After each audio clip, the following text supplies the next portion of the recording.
prier pour écouter la parole de Dieu. Père, au nom puissant de Jésus-Christ, il est écrit que l'homme ne vivra pas seulement de pain, mais de toute parole qui sort de la bouche de l'Éternel. Nous sommes là ce matin suspendus à ta bouche parce que, Seigneur, nous voulons t'écouter, nous parler. Envoie cette parole qui guérit afin que nous soyons guéris et délivrés au nom de Jésus. Manifeste ta puissance dans nos vies ce matin à travers ta parole. Merci Seigneur parce que je crois que tu l'as accompli étant donné que ta parole est une puissance pour le salut de quiconque croit. Tu es glorifié. C'est au nom de Jésus-Christ de Nazareth que nous avons prié. Amen. Amen. Amen. Veuillez vous asseoir, que Dieu vous bénisse. Le thème que nous considérons ce matin est intitulé « Ton choix, ta destinée ». Ton choix, ta destinée. Chaque choix que l'homme fait le conduit à un but, le mène à un objectif. Et lorsque nous parlons de ton choix, ta destinée, c'est que le choix que tu fais assure ta destinée, assure là où tu veux aller, assure là où tu dois aller. C'est pour cela qu'il est très important qu'avant de faire quelque choix que ce soit, l'homme réfléchisse bien. Le choix de la carrière, par exemple. Tu veux étudier, tu réfléchis bien et tu choisis ce que tu veux étudier ou tu veux apprendre. Le choix de mariage, il faut faire un bon choix de mariage, sinon ta vie est ruinée à jamais. Il ne faut pas t'allier à une personne qui ne t'est pas destinée. Tu t'allies à une personne qui ne t'est pas destinée. Dans le mariage, ta vie est foutue. Tu seras privé de la paix et de la joie pour toujours. Même les amis, il faut savoir choisir ses amis. Le choix que tu fais de tes amis détermine le genre de personne que tu seras dans la société. Ce que nous ne pouvons pas choisir, ce sont nos parents, de qui nous naissons, et les nations dans lesquelles nous naissons, ou d'où nous sommes originaires. On ne peut pas les choisir. Mais les autres choses, nous avons le libre arbitre et nous choisissons. De même au plan spirituel, nous faisons des choix. Et ces choix nous mènent à un but. Ces choix nous mènent à une destinée. Alléluia. Amen. Alléluia. C'est pourquoi je parle de ton choix, ta destinée, ce que tu choisis. Le choix que tu feras ce matin, en écoutant cette parole, ou après avoir écouté cette parole, te mènera quelque part. Tournez vos Bibles avec moi dans Deutéronome chapitre 30. Nous lisons ensemble Deutéronome chapitre 30, du verset 15 au verset 19. Deutéronome, le chapitre 30, du verset 15 au verset 19.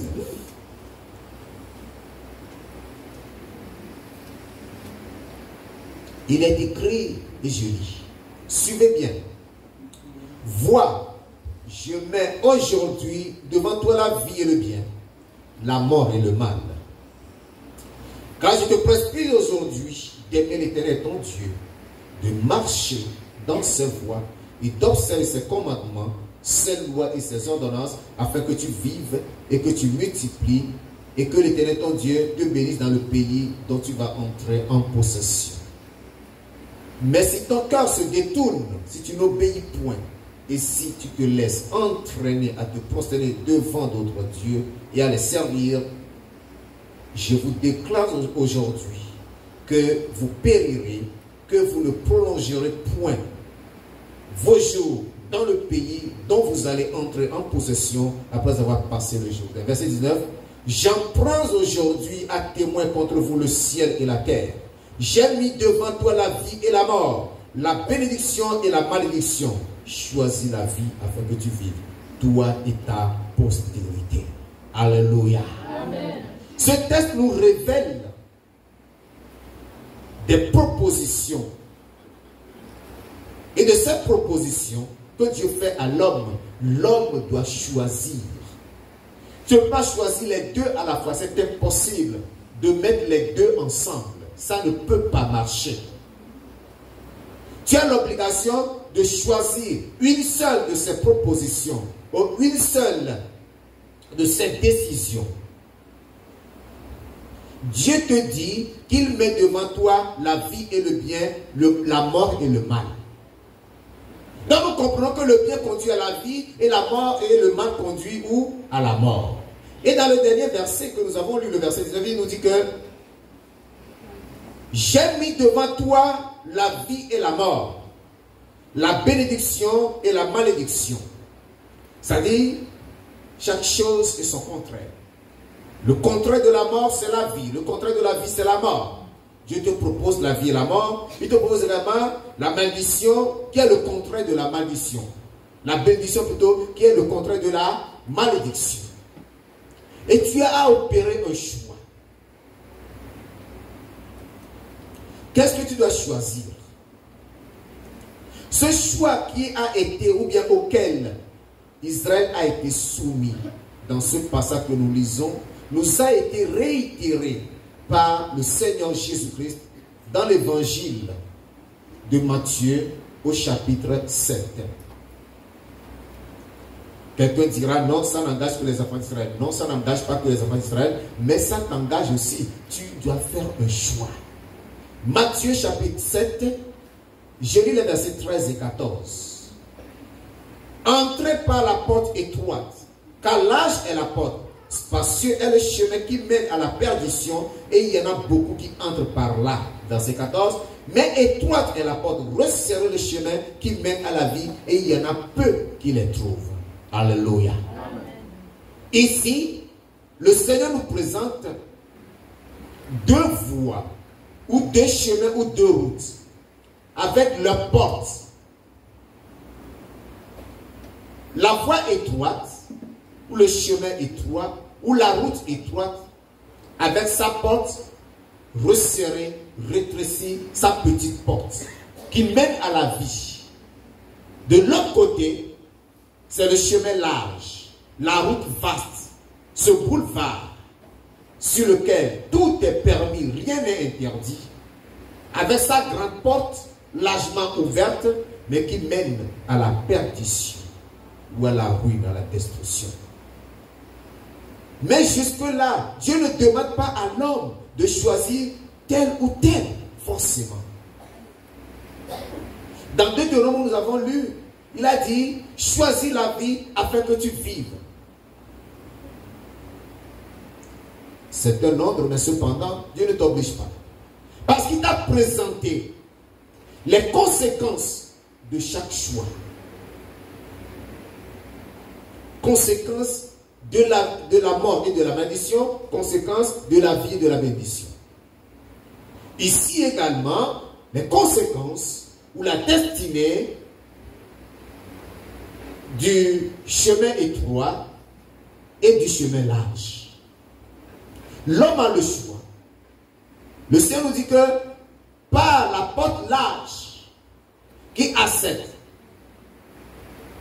à la voie large, il y a beaucoup qui trouvent ce chemin. Mais sur le chemin resserré, avec la petite porte, il n'y a que peu de personnes qui retrouvent cela. Bien-aimé, je veux que tu saches quelque chose. Le choix que tu fais dans ta vie détermine là où tu finiras ta course. Qui n'est pas d'accord avec moi? Le choix que tu fais dans ta vie détermine là où tu finiras ta course. Amen. Alléluia. Amen. Alléluia. Amen. Dans cette vie, Dieu nous a donné l'intelligence pour travailler, pour faire de bonnes choses. Mais si ton intelligence t'oriente dans le vol, dans le braquage, toi-même tu sais là où tu iras terminer. Mais si ton intelligence te guide dans le travail, pour le gain honnête, tu sais là où tu vas aboutir aussi. Alléluia. Amen. Alléluia. Amen. Si ton intelligence te guide, jeune fille, dans la prostitution, tu connais là où tu vas finir. Mais si c'est dans les efforts personnels pour gagner librement ton pain, tu sais là où tu vas finir aussi. Alléluia. Amen. Jésus nous soumet à un choix ultime, ou à des choix ultimes. Et nous devons opter pour un seul. Que choisiras-tu? Les gens nombreux sur le chemin large nous montrent que l'homme recherche la facilité. L'homme aime le gain facile. C'est ce qui fait qu'aujourd'hui, il y a beaucoup de crimes. Il y a des querelles, il y a des divisions dans les familles. Il y a le vol, il y a le détournement, il y a la malhonnêteté, il y a l'injustice parce que l'homme aime ce qui est facile, l'homme ne veut pas se déranger. Or, Dieu t'a donné des capacités afin que tu t'efforces pour avancer, pour progresser. Toi, tu veux rester couché, dormir et tout gagner, que tu te tombes dans la bouche facilement. Mon frère, tu vas mourir. Il faut que tu le saches. Ce matin, je vais essayer d'analyser un peu avec vous ces tests afin de vous éclairer, de vous conduire à faire un bon choix, le choix qui vous conduira dans le bonheur et dans l'éternité. Alléluia. Amen. Alléluia. Amen. Je ne sais pas si vous me suivez. Amen. Amen. Premièrement, nous allons considérer la sélection du petit nombre déterminé et sa destinée. La sélection du petit nombre déterminé et sa destinée. C'est-à-dire le choix que fait le petit nombre de gens, de personnes, des humains, et là où ce choix les amène. Retournons dans notre Bible, dans notre texte de Deutéronome. Excusez-moi. Deutéronome chapitre 30. Retournons dans notre texte de Deutéronome chapitre 30. Nous allons voir du verset 15 au verset 17. Deutéronome au chapitre 30.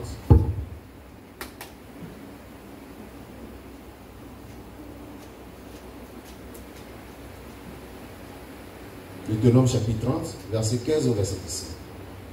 Vois, je mets aujourd'hui devant toi la vie et le bien, la mort et le mal. Car je te prescris aujourd'hui d'aimer l'Éternel ton Dieu, de marcher dans ses voies et d'observer ses commandements, ses lois et ses ordonnances, afin que tu vives et que tu multiplies et que l'Éternel ton Dieu te bénisse dans le pays dont tu vas entrer en possession. Alléluia. Amen. Alléluia. Amen. Je peux ajouter le verset 19 à ce niveau. Ce verset 19 qui stipule ceci. J'en prends aujourd'hui à témoin contre vous le ciel et la terre. J'ai mis devant toi la vie et la mort, la bénédiction et la malédiction. Voici la partie qui m'intéresse. Choisis la vie afin que tu vives, toi et ta postérité. Amen. Nous sommes en train de parler de la sélection ou du choix du petit nombre et sa destinée. Je complète cela par le verset 20 qui nous dit: pour aimer l'Éternel ton Dieu, pour obéir à sa voix et pour t'attacher à lui, car de cela dépendent la vie et la prolongation des jours, et c'est ainsi que tu pourras demeurer dans le pays que l'Éternel a juré de donner à tes pères Abraham, Isaac et Jacob. Amen. Alléluia. Amen. Voyons comment tout cela est résumé de façon simple dans un seul verset dans le Nouveau Testament. Matthieu chapitre 7, le verset 14. Matthieu chapitre 7, le verset 14 dit: mais étroite est la porte, resserrez le chemin qui mène à la vie, et il y en a peu qui les trouvent. Alléluia. Amen. Alléluia. Amen. Étroite est la porte, resserré est le chemin, et il y en a peu qui les trouvent. Qu'est-ce que tout cela signifie?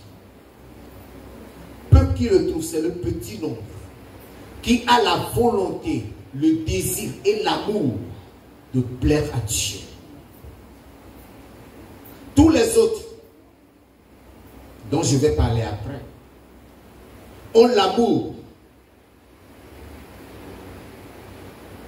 de la porte large, du chemin large qui conduit à la destruction.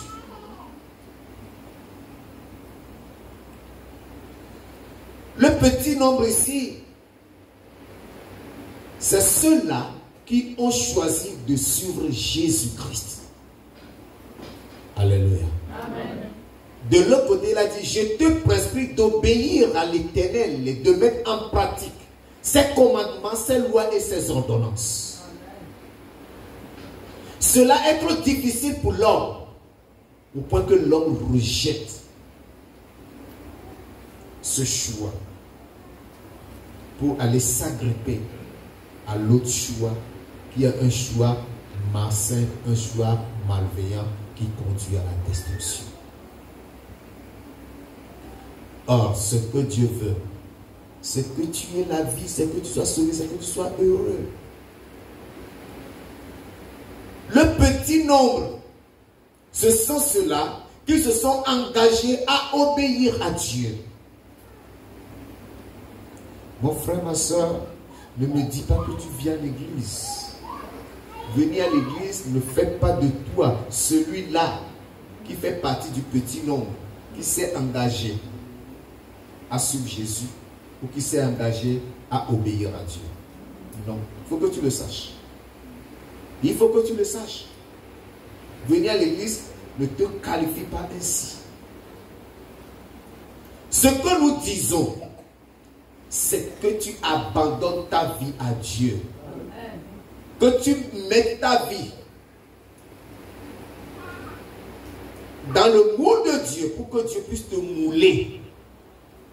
Alléluia. Amen. Il faut que tu te laisses façonner par Dieu. Amen. Il y a des choses dans ta vie que Dieu doit enlever. Et aussi longtemps que ces choses ne sont pas enlevées, tu n'es pas sur ce chemin étroit. Alléluia. Amen.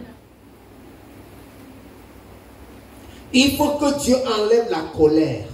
Il faut que Dieu enlève la méchanceté. Il faut que Dieu enlève l'orgueil. Il faut que Dieu enlève la fornication. Il faut que Dieu enlève l'adultère. Il faut que Dieu enlève la masturbation. Il faut que Dieu enlève l'alcoolisme. Si tu ne te laisses pas transformer, si tu ne laisses pas Dieu t'opérer pour enlever ces choses de toi, tu n'es pas encore sur le chemin et toi, tu vas à l'église, tu n'es qu'un ami d'église, tu n'es qu'un compagnon des chrétiens. Et plusieurs sont dans ce cas aujourd'hui. Compagnons, amis d'église, tout simplement.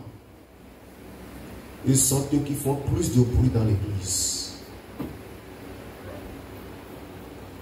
La parole de Dieu t'invite à t'engager sur le chemin étroit, resserré pour avoir la vie. Et ton choix doit être que moi j'ai choisi de suivre Christ, je me suis engagé à obéir à la parole de Dieu, je me suis résolu à abandonner le monde et toute sa gloire. Le problème aujourd'hui, c'est que le monde est devenu si brillant, si glorieux, si luxuriant, si séduisant que les hommes n'arrivent pas à l'abandonner. Ce monde, avec toute la facilité qu'il t'offre, tu gagnes de l'argent facilement. Tu fais ta vie facilement. Il suffit que tu sois habile à mentir. Il suffit que tu sois prêt à valoriser ton corps et à l'exposer comme une marchandise vulgaire. Tu as tout ce que tu veux. C'est arrivé au point où même les femmes au foyer manquent d'être fidèles à leur mari. Tu vis avec l'homme là, mais tu te prends plaisir à le tromper tous les jours. Parce que de l'autre côté, il te met plus à l'aise. C'est le monde que nous vivons aujourd'hui. Tu peux être à l'église, mais aussi longtemps que cette vie est en toi, sache que tu ne t'es même pas encore rapproché de cette petite porte, de cette porte étroite. Tu ne t'es même pas encore rapproché. Tu es encore très loin. Ce que la parole veut te faire comprendre ce matin, c'est que tu saches que le salaire du péché, c'est la mort. Et aussi longtemps que tu continueras dans cette voie, tu périras. Il faut sortir du chemin large. Il faut chercher à obtenir le don gratuit de Dieu, qui est la vie éternelle. C'est le don gratuit que Dieu offre. Prends ce don gratuit, possède-le et profite-en au nom de Jésus-Christ. Voyons ce que la Bible nous dit. L'église, là, sa porte est ouverte, ne ferme à personne. C'est un danger. Si Dieu pouvait nous donner une loupe pour nous tenir à la porte pour sélectionner ceux qui devaient rentrer à l'église, ce serait bon. On allait retourner beaucoup. On dirait à plusieurs, retourne, tu n'es pas propre. Mais Dieu veut que nous soyons dans ces temples pour nous préparer à nous engager dans le chemin étroit afin de voir sa face. C'est une occasion que tu dois saisir. Si tu ne le fais pas, je ne sais pas quand tu le feras. Luc chapitre 12, verset 32. Luc chapitre 12, le verset 32 nous dit: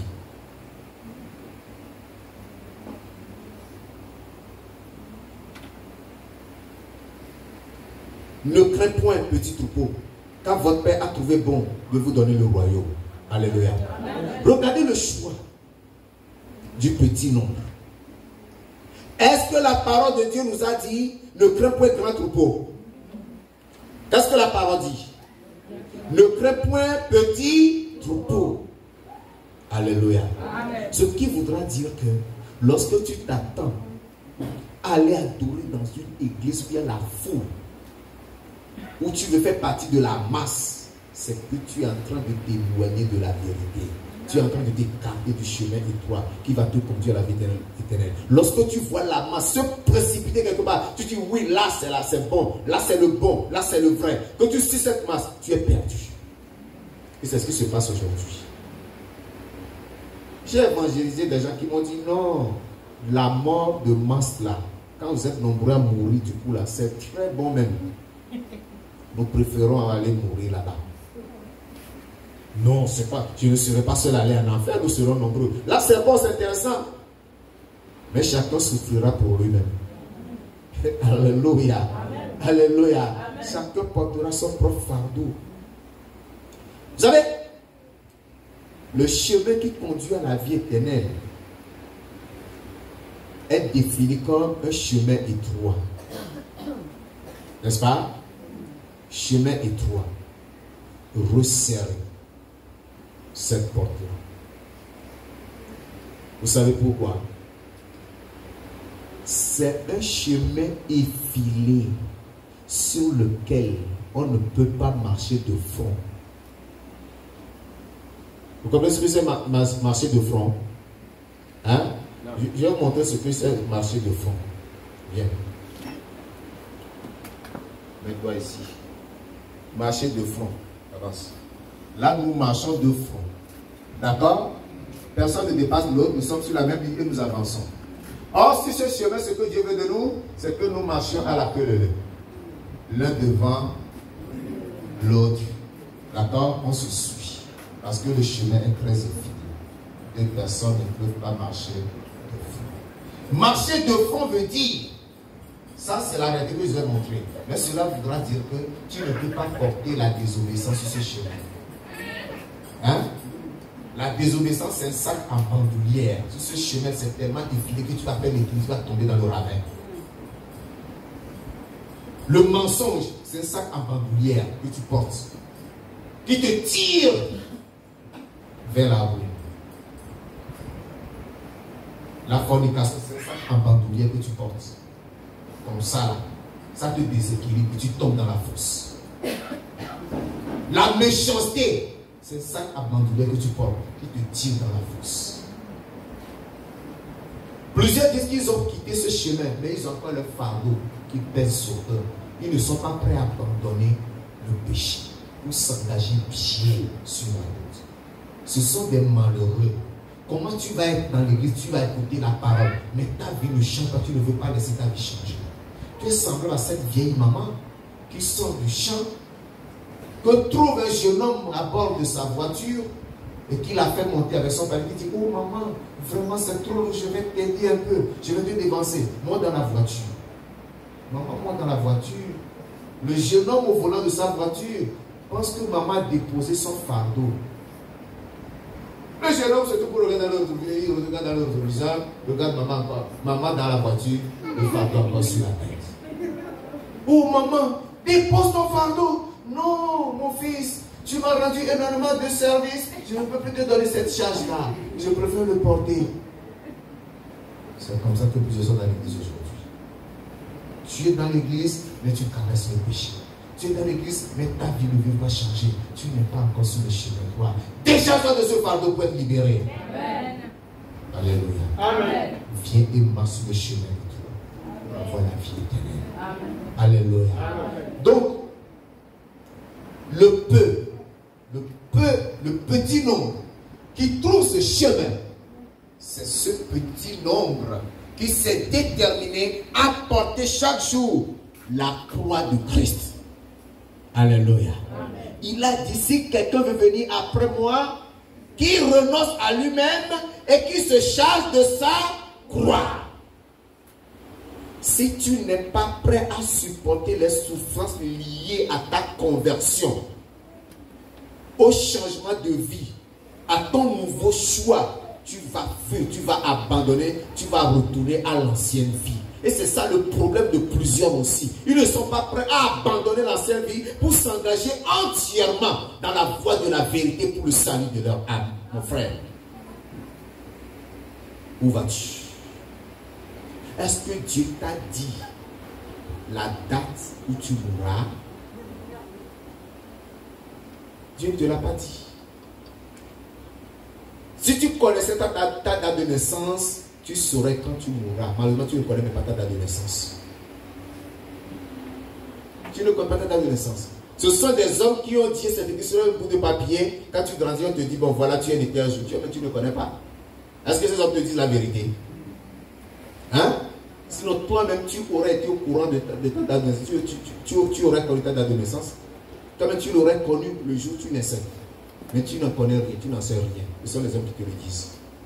Donc, ce qui voudra dire que, tel nous venons dans ce monde, innocents, nus, de la même manière, nous retournerons dans l'innocence. C'est-à-dire que tu seras surpris, tu seras fauché par la faucheuse un jour donné.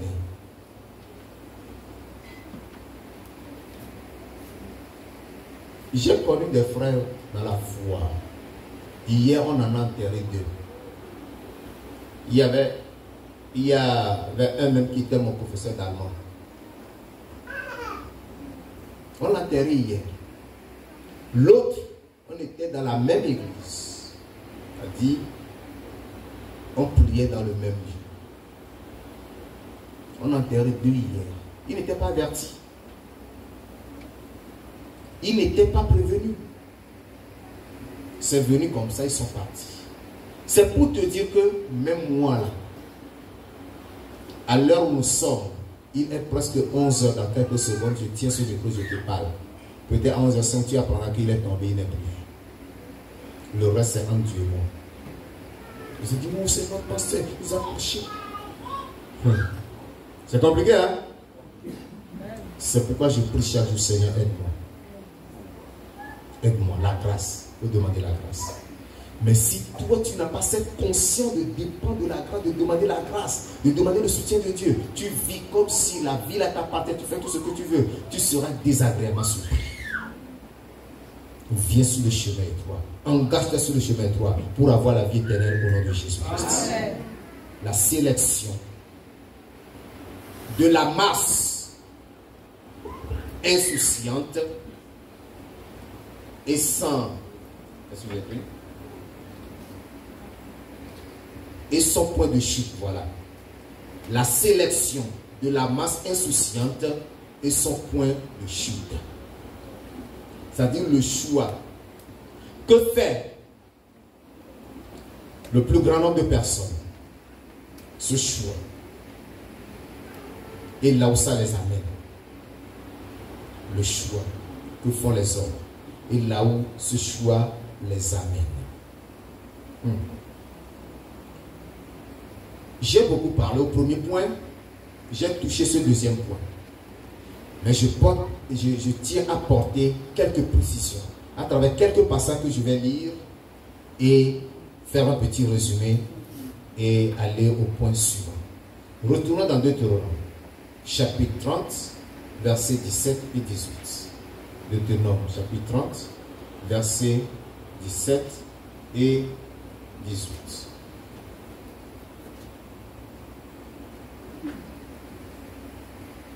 Il dit, mais si ton cœur se détourne, si tu n'obéis point, et si tu te laisses entraîner à te prosterner devant d'autres dieux et à les servir, c'est-à-dire que si tu abandonnes l'Éternel pour aller devant les dieux faits de mains d'hommes, devant les bouts de bois, les morts de terre, etc., pour te prosterner devant eux et les servir, les adorer, c'est-à-dire devant les idoles muettes.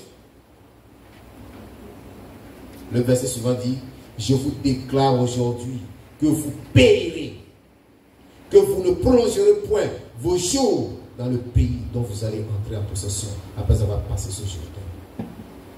Nous voyons que sur ce chemin large se trouve quoi?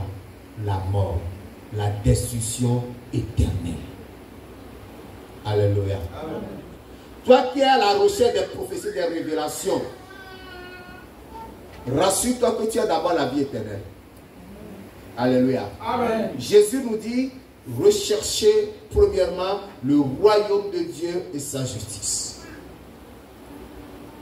Tu vas à l'église parce que tu cherches un homme à épouser.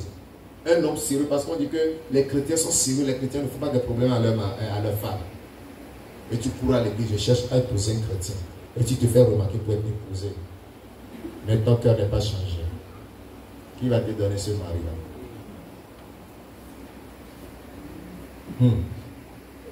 Et l'homme aussi qui court à l'église. Non, comme les chrétiennes là, vraiment, ce sont des femmes très dociles là. Il faut que j'ai une chrétienne. Tu viens à l'église, ton cœur ne change pas. Qui va te donner? Tu vas périr gratuitement. Alléluia. Amen. Ce que nous disons, c'est que c'est très malheureux aujourd'hui que la porte large là soit ouverte dans l'église même. C'est-à-dire que des gens vont à l'église en recherchant uniquement des intérêts égoïstes.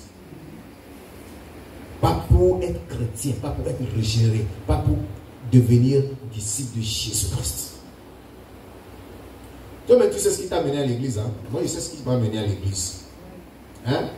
Ce sont les intérêts égoïstes là qui m'ont amené. Je ne serais pas resté depuis 38 ans. Alléluia. Amen. Oui, je me suis converti il y a 38 ans. Je suis resté dans la foi depuis 38 ans. Alléluia. Amen. Tant que je n'ai pas encore quitté ce monde, je demeurerai dans cette foi. Enlève-moi tout, prends-moi tout ce que tu veux, laisse-moi ma foi. Amen. Alléluia. Amen. Ça c'est mon slogan, c'est ma décision. Prends-moi tout ce que tu veux, mais laisse-moi ma foi. C'est ma décision. Et toi, qu'est-ce que tu décides? Tu m'invites à marcher avec toi sur le chemin là, tu ne me verras pas. Tu ne me verras pas. Parce que là n'est pas mon choix. Ce n'est pas le vœu que j'ai fait à mon Dieu. Ce chemin large est un chemin de ruine et de destruction. Et plusieurs y sont engagés. Et Jésus nous l'a bien dit dans Matthieu chapitre 7. Tournez vos Bibles avec moi. Revenons ensemble dans Matthieu chapitre 7 au verset 13. Matthieu chapitre 7, le verset 13 dit: entrez par la porte étroite, car large est la porte, spacieux est le chemin qui mène à la perdition. Et il y en a beaucoup qui entrent par là. Et il y en a beaucoup qui entrent par là. Il y en a beaucoup qui entrent par là. Ce qui voudra dire que beaucoup, ceux beaucoup qui entrent par là, ne se trouvent pas seulement dehors, mais même dans les bâtiments qu'on appelle église, ceux beaucoup se trouvent. Répentez-vous, changez de vie. Fuyez le péché. Consacrez vos vies à Christ. Soyez régénérés. Devenez disciples de Jésus-Christ. Obéissez à la parole de Dieu. Ne vous prenez pas seulement les côtés, mais mettez-la en pratique. Il faut que nos vies changent. Parce que le salaire du péché, c'est la mort. Le salaire du péché, c'est la mort. Le salaire du péché, c'est la mort. Il faut que tu évites cette mort. Apocalypse chapitre 21. Apocalypse, le chapitre 21, au verset 8. Mais pour les lâches, les incrédules, les abominables, les meurtriers, les impudiques, les enchanteurs, les idolâtres et tous les menteurs, leur part sera dans les temps ardents de feu et de soufre, ce qui est la seconde mort. Je ne veux pas mourir comme un imbécile. Hein? Je refuse. Je ne veux pas mourir comme un insensé. Je veux fermer mes yeux là dans la gloire de Dieu. Amen. Alléluia. Amen. Si tu ne fais pas ce choix-là, c'est que tu es sur le chemin large. Tu ne me verras jamais sur le chemin large. On peut être amis n'importe comment, on peut s'entendre n'importe comment. Quand je remarque que tu m'invites sur le chemin large, je te fuis. Je te fuis. Et plusieurs ne sont pas prêts aujourd'hui à fuir le chemin large. Pour quelques promesses, pour quelques miettes, tu abandonnes ton manteau de chrétien. Nous connaissons le niveau de corruption du monde actuel. David était un roi fidèle à Dieu. Il a prospéré. Salomon était un roi fidèle. Au départ, avant de dérailler, mais il a prospéré dans sa vie parce que Dieu lui a donné la prospérité. Toi aussi, chrétien, tu veux prospérer. C'est que tu veux prospérer. Tu vas rentrer dans un palais pour couvrir la corruption et tous les maux qui se commettent dans ce palais. Tu cherches quoi? Que fais-tu de ton âme? Que fais-tu de ton âme, mon frère? Qu'est-ce que tu fais de ton âme? Il y a des promesses même honteuses qu'un chrétien ne doit pas faire. Mais tu t'engages dans ce genre de promesses. Pour aller où? Pour gagner quoi? Tu cherches à gagner quoi? Tu es un chrétien. Tu deviens dealer. C'est toi qui vends la drogue. Le chanvre indien. Le caillou, comment on l'appelle? Le caillou, c'est ça, non? Oui. Chrétien. Chrétien qui vend la cigarette. Chrétien qui vend la bière. Tu amènes les gens où? Toi-même tu fumes la cigarette. Toi-même tu bois la bière. Pourquoi tu donnes ça aux autres? Pourquoi tu le sers aux autres? Tu es vicieux. Celui qui est dans ce genre de commerce est une personne vicieuse. Tu sais que l'impuissance est une mauvaise chose, mais tu vas construire un motel. Toi, chrétien, propriétaire de motel, mais gérant de motel. Il dit, je suis au chômage, je veux du travail. Seigneur, donne-moi du travail. On te dit, viens, il y a un travail là, gestion de mon, gérance d'un motel. Tu dis, oh, gloire à Dieu, alléluia, j'ai eu le travail. Dieu m'a trouvé un travail, je suis gérant de motel. Chrétien, gérer motel, je suis pas dans le motel. Chez mon Dieu, sortez de ce chemin.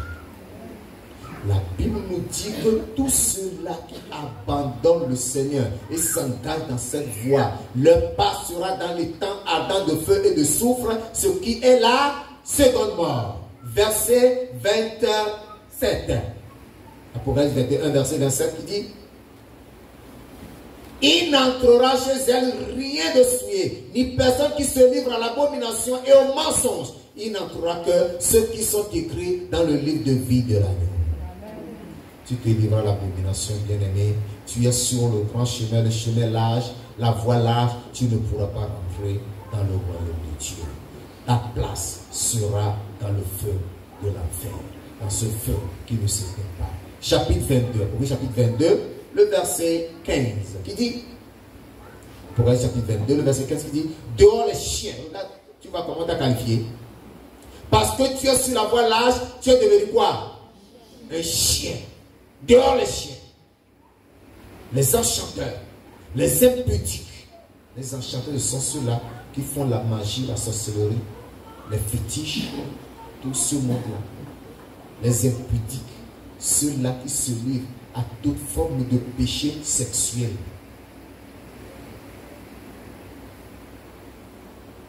Et on donne le droit aujourd'hui aux homosexuels de faire partie du clergé. Ça veut dire que les homosexuels peuvent prêcher la parole. Il faut les garder, il faut qu'ils soient à l'église, ils peuvent servir, ils peuvent tout faire. Et homosexuels. Vous ignorez que c'est à cause de l'homosexualité que Dieu a détruit Sodome et Gomorrhe.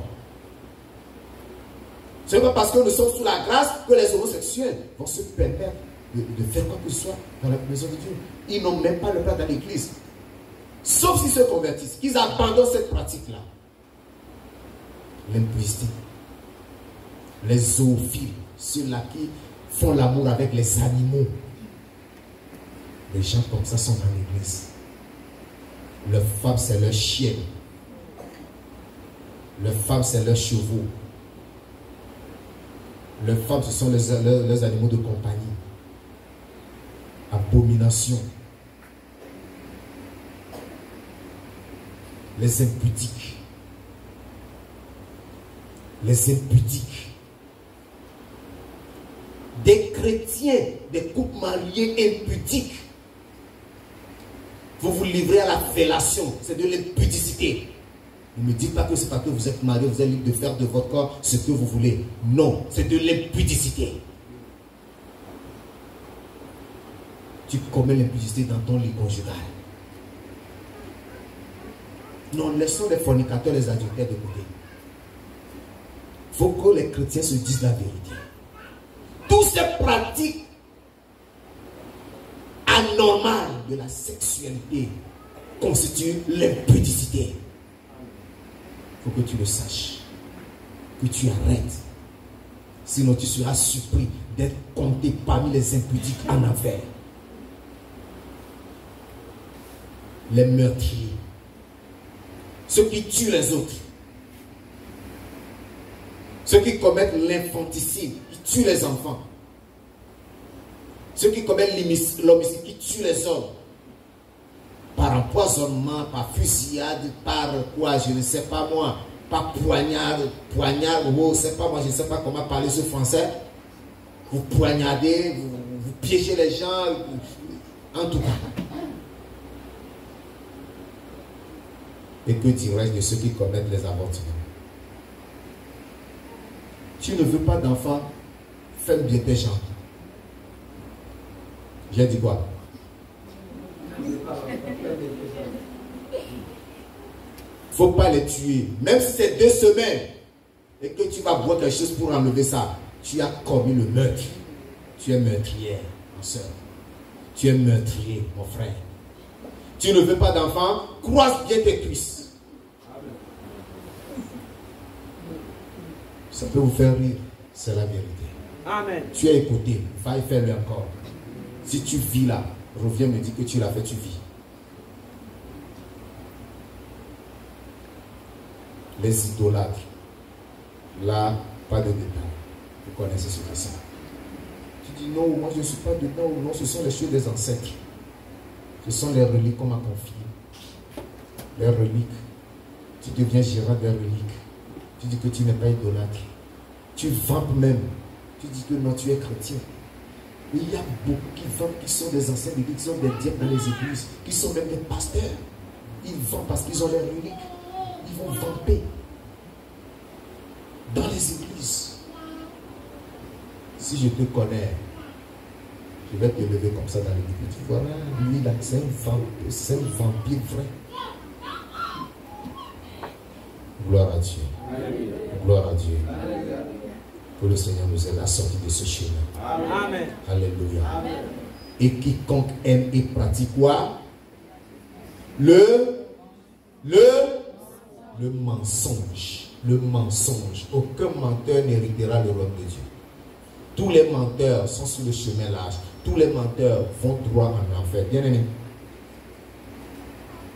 Est-ce que tu es délivré du mensonge?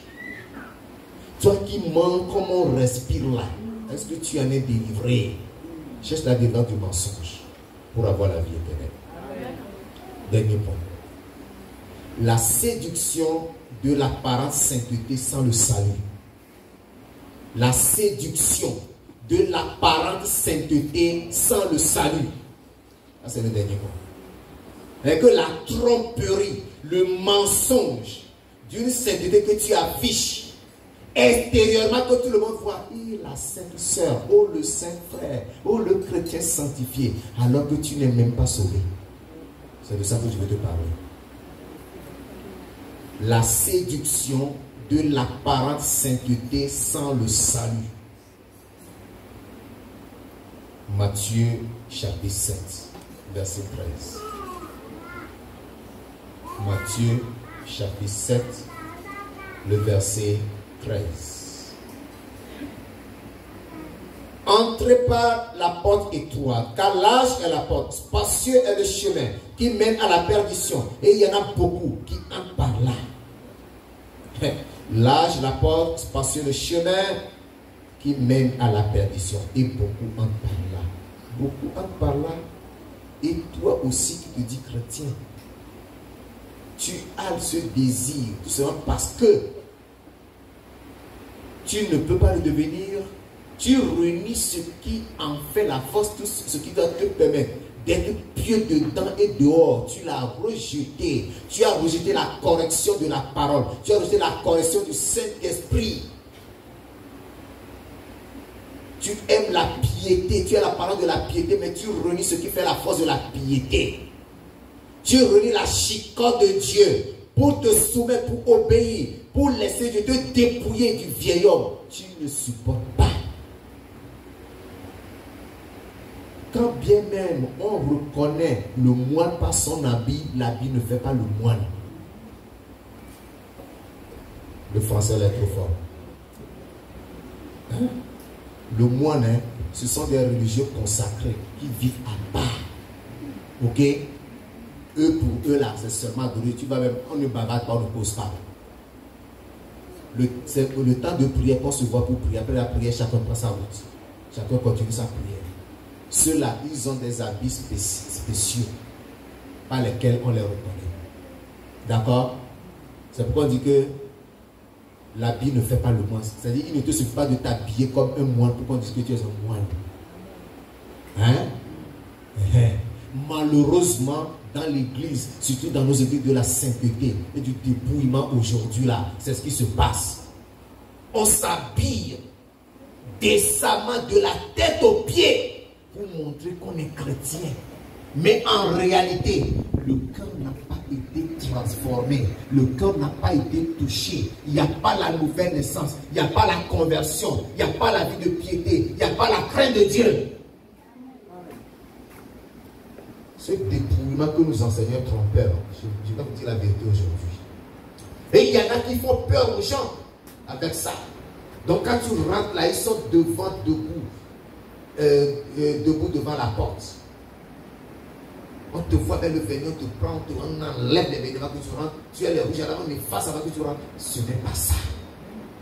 C'est pas ça. Je vous ai toujours dit qu'il faut que le changement là vienne du cœur.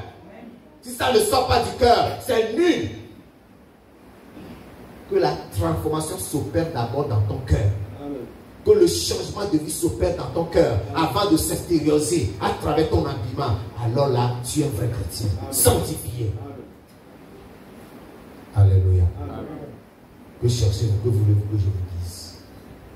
Voyons l'exemple là. Il y a un exemple dans la Bible. Matthieu chapitre 22. Lisons Matthieu chapitre 22. Versets 11 à 13. Matthieu chapitre 22. Versets 11 à 13.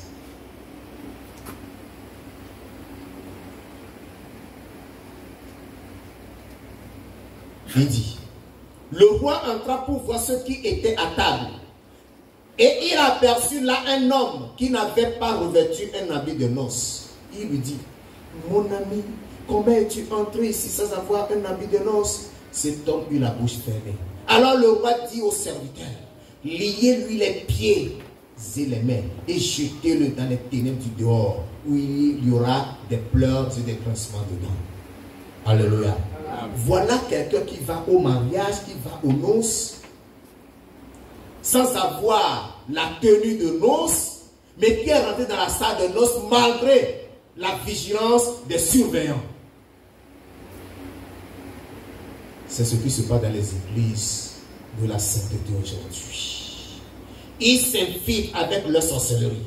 Ils s'infiltrent avec leur fornication. Ils s'infiltrent avec leur méchanceté. Ils s'infiltrent avec toute l'impudicité au corps. Il suffit de s'habiller, les hommes même jusqu'au dernier bouton comme ça. Moi, quand ils me voient m'habiller comme ça, ils diront non, le pasteur là, il n'est pas encore complètement dans la sainteté. Il faut que je mette le dernier bouton. Pour qu'on dise que il est sanctifié. Les femmes bien habillées, de la tête aux pieds, dépouillées de tout bijou, etc., etc. Mais le cœur n'est pas transformé. C'est ce que j'appelle la séduction de l'apparente sainteté sans le salut. C'est trompeur. Alléluia. Amen. Alléluia. Amen. Alléluia. Amen. Tu veux avoir la sainteté. C'est vrai. Sans la sainteté, personne ne verra le Seigneur. Mais il faut que ton cœur soit d'abord sanctifié. Et lorsque l'apparence est sanctifiée, voilà la sœur qui est qualifiée pour le royaume de Dieu. C'est pourquoi je peux te poser la question, ma sœur. Je te vois dépouiller, mais où passeras-tu l'éternité? Où passeras-tu ton éternité? Est-ce que ton dépouillement là t'assure que tu pourras passer l'éternité dans la gloire de Dieu? Ou tu vas te retrouver en enfer avec les vrais pécheurs? C'est-à-dire, on les connaît qui sont pécheurs. Mais toi, tu me donnes l'apparence que tu es la sœur sainte. Toi, seul, tu connais comment tu passes ta vie en privé lorsque tu es seul. Lorsque tu te trouves dans un milieu où il n'y a pas de chrétiens, il n'y a pas de sœurs, il n'y a pas de frères. Toi, seul, tu connais comment tu vis. Bien-aimé, il est temps de changer. Il est temps de changer. Parce que Hébreux 2, verset 27 dit quoi? Il est réservé aux hommes de mourir une seule fois, après quoi vient le jugement. Il est réservé aux hommes de mourir une seule fois, après quoi vient le jugement. Après la mort, il n'y a plus de repentance. Après la mort, il n'y a plus de conversion. Après la mort, on ne parle plus de salut. On dira que tes œuvres t'accompagnent. Ce que tu as fait, la vie que tu as menée, c'est celle qui te suivra. Aucune prière ne pourra changer ta condition une fois que la mort t'a frappé. Aucune pénitence ne changera ta condition. Quelqu'un peut dire non, je l'aime trop, je vais jeûner pour que Dieu le sorte de la condamnation là. La personne va jeûner pendant 361 jours. C'est-à-dire chaque jour de l'année, la personne peut jeûner pour toi qui est mort. Tu es mort, mon frère. Cette personne va mourir cadeau. Tu es mort, tu es mort. Tu seras là où tes œuvres vont diriger. Jésus nous l'a bien dit. Lorsque le riche a crié à Abraham, Père Abraham, envoie Lazare tremper le bout de son doigt dans de l'eau pour venir rafraîchir ma langue. Abraham bien dit, oh, ce n'est pas possible. Personne ne peut passer de chez nous pour aller chez vous, ni de chez vous pour venir chez nous, parce que entre vous et nous, il y a un grand fossé que personne ne peut traverser. C'est le paradis et l'enfer. Il n'y a pas de passage, il n'y a pas d'intermédiaire. Là où tu passeras l'éternité, toi-même tu le détermines ici-bas. Ton choix, ta destinée, le choix que tu as fait détermine là où tu iras séjourner éternellement. Tu choisis le chemin large, la porte vaste là, tu iras séjourner éternellement en enfer. Mais tu choisis le chemin resserré avec la porte étroite, tu iras séjourner éternellement dans la gloire de Dieu, c'est-à-dire au paradis. Qu'est-ce que tu choisis? Qu'est-ce que tu choisis, mon frère? Il ne faut pas se conformer, il faut éviter le conformisme. Oh, ceux-là, quand ils prient, c'est comme ça qu'ils prient, ils se tiennent à telle position, il faut cela, alors que ton cœur n'est pas transformé. Ne le fais pas. Ça s'appelle le conformisme. Et c'est le conformisme que ce monsieur qui s'est retrouvé dans la salle de banquet a fait. Et quand le roi est rentré, le roi l'a vu. Oh, ami, comment es-tu rentré ici sans avoir l'habit des noces? Et il a donné l'ordre. Allez, liez-le, jetez-le dans les ténèbres du dehors. Là, il y aura des pleurs et des grincements dedans. On ne peut pas se dévoiler dans l'église. Tu ne peux pas rentrer dans l'église avec cette attitude. D'abord, ce que nous appelons l'église, ce n'est pas ça l'église. La vraie église est spirituelle. C'est l'ensemble de ceux-là qui sont réellement rachetés par le sang de l'agneau et qui ont leur nom écrit dans le livre de vie. As-tu ton nom écrit dans le livre de vie? Abdias, verset 17. Abdias, c'est un seul chapitre, verset 17. Je vais terminer par là. Mais le salut sera sur la montagne de Sion. Elle sera sainte. Et la maison de Jacob reprendra sa possession. Alléluia. Le salut sera sur la montagne de Sion. Elle sera sainte. Et la maison de Jacob reprendra sa possession.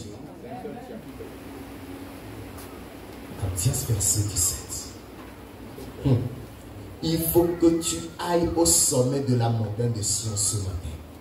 Tu es dans la vallée, tu n'es pas sauvé. Il faut que tu gravisses cette montagne. Monte au sommet de cette montagne. Dépouille-toi de tes souillures. Revêt-toi de la sainteté. Possède ton salut.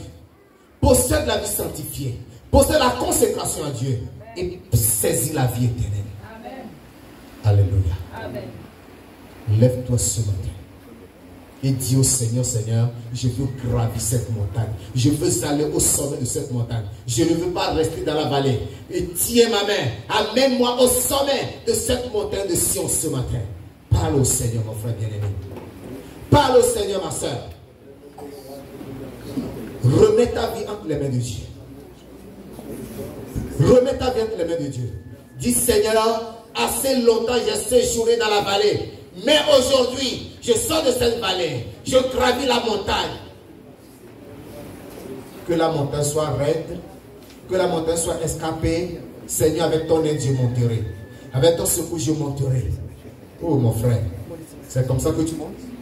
C'est comme ça que tu vas à la hauteur de cette montagne? Le salut se trouve au sommet de la montagne. Le salut se trouve au sommet de la montagne. Le sommet se trouve au sommet de la montagne. Le salut se trouve là. Va au sommet de la montagne ce matin.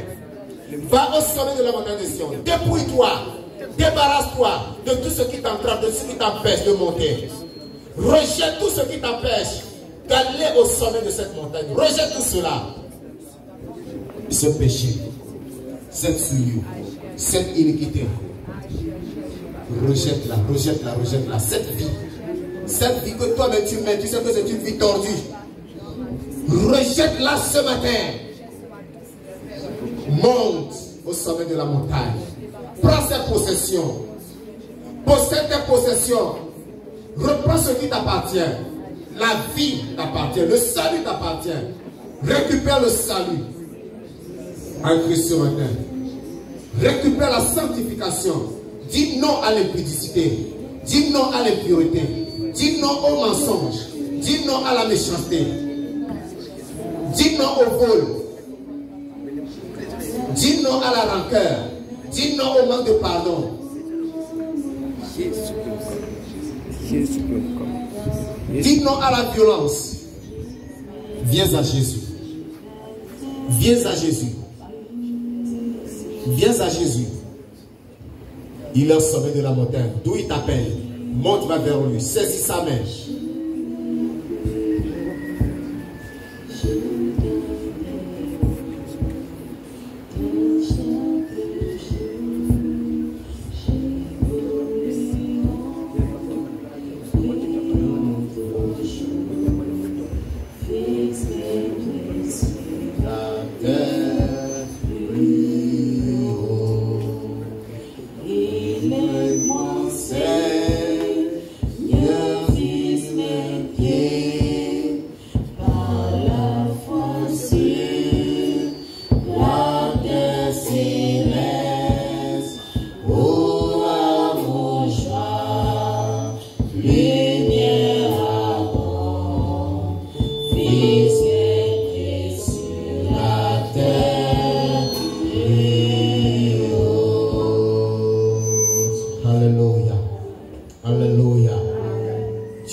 Ce matin que tu étais vraiment dans la vallée et que tu veux gravir la montagne, que tu veux aller au sommet de la montagne. Bien aimé, les yeux fermés.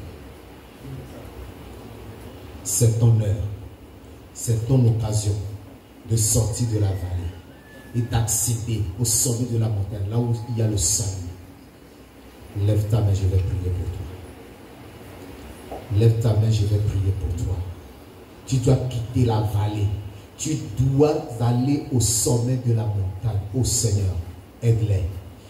Père, au nom puissant de Jésus-Christ de Nazareth, je te dis un grand merci ce matin pour tous tes enfants qui ont leurs mains levées vers toi parce qu'ils reconnaissent qu'ils sont dans la vallée.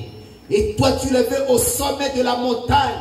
Oui, reprendons le salut, leur consécration, leur sanctification et leur communion avec toi, Seigneur. Étends ta main ce matin.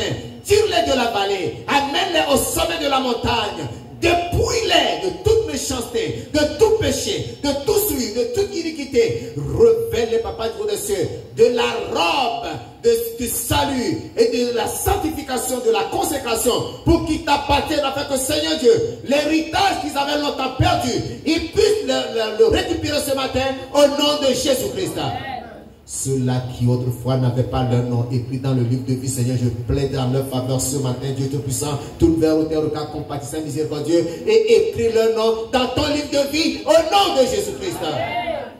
Seigneur, sauve-les. Donne-les la force de triompher du péché. Ce péché qui les tirait vers le bas et qui les faisait rentrer dans cette vallée, Père de gloire. Donne-leur de triompher du péché au nom de Jésus-Christ. Donne la force et la capacité de vivre dans la sainteté tous les jours de leur vie. Merci Seigneur, parce que j'ai l'assurance que tu l'as accompli. Que la gloire et l'adoration soient rendues à ton merveilleux nom. C'est au nom puissant de Jésus-Christ de Nazareth que nous avons prié. Amen. Amen. Amen. Soyez bénis. Veuillez vous asseoir. Alléluia.